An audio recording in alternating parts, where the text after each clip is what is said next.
Sitting at Mohawk, I'm in race 1 and 2. Apparently, I picked up a catch drive, so I have to go back in a few minutes. But I am going to get through the Small Burns and Dominic's Barn. Small Burns, a little busy right now.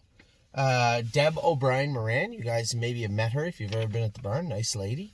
She's taking care of Adrenaline Rush, and she is taking care of Tioga Sunshine. Tioga Sunshine qualified pretty good the other day. She'll race probably next week at London, I would imagine.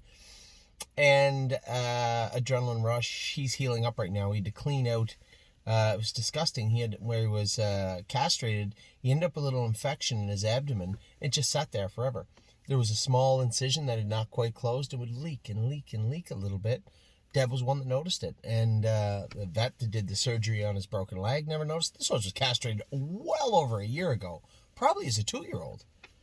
So it was very, very weird. I've never heard of that in my life, but it happened, and we corrected it. So he's all cleaned up now in Deb's care.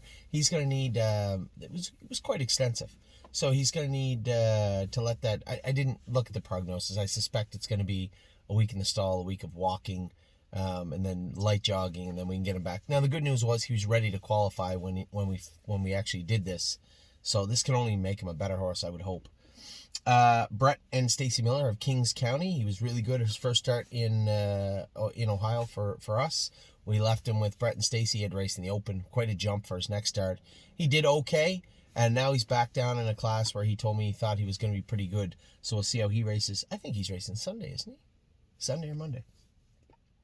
Levitor simply outmatched for Corey Stratton in his first start for Corey in New York at Yonkers. Just a tough spot to be in. So he's back in the 50 claimer on Wednesday. We'll see how he does in there, and then we'll make a decision after that what we're going to do with Levitor.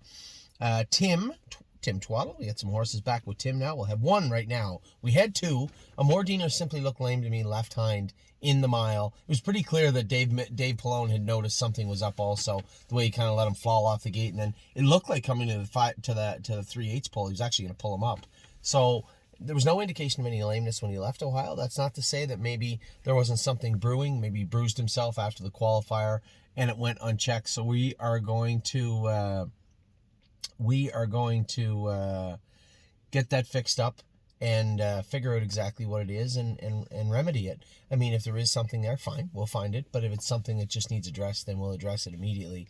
Obviously, a little bit of a disappointing start, especially after I raved about how well he actually qualified in the mud. I was super impressed with him in his qualifier, and certainly no disrespect to the horse. Something was obviously up in his race. We'll get to the bottom of it and fix it up.